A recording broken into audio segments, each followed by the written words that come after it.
Welcome to the overview of the Mailingboss dashboard. To access the Mailingboss, you will have various options.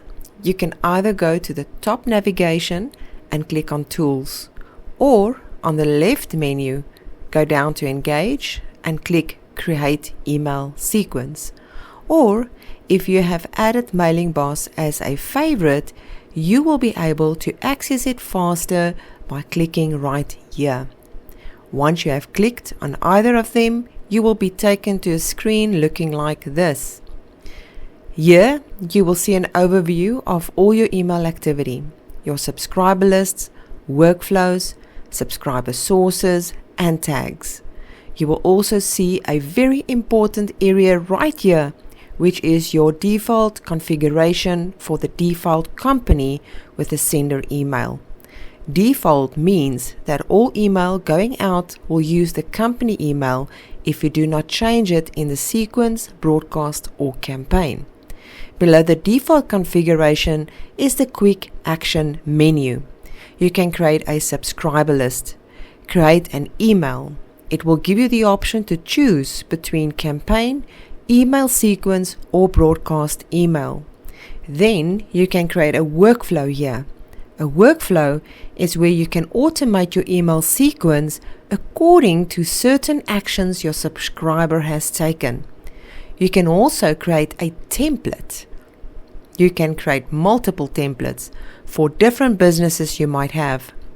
This will save you a lot of time, so it is worth to set up your templates in advance before you start creating your emails. Last action in the column is account settings. Here you can set your time zone, which is very important because sometimes you want your email to be sent out at a certain time, and this setting will tell Mailingboss which time zone you are in.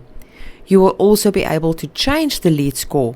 A lead score is what is applied to the subscriber when they open a campaign.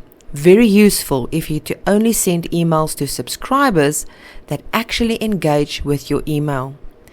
The other info you need to add in this area is your company details. Now on the left side menu is a floating menu, meaning you will be able to access this anywhere in Mailingboss. You will be able to go to your workflows, access all the subscriber options such as lists, tag manager, as well as price draw. Under emails, you will find all your emails, templates, and custom macros.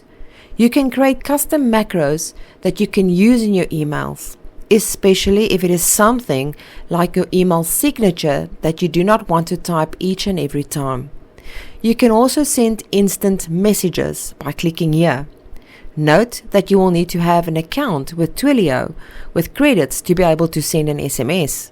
But in this area, you will also have access to send a WhatsApp. For that, you do not need credits. The next one is integrations. If you would like to integrate Mailingboss with other platforms such as Zapier or Pabbly, you will be able to create webhooks to use in those platforms. You will also find your integration key that you can use on your pages in your site with a specific rule that you create to track your subscriber through their journey and use those tags you create in your email sequence. Lastly, you will see settings. Here you can access your account and see all your domains and sender emails as well as your company details. This is all from this overview. I hope you enjoyed it, and I will see you in another.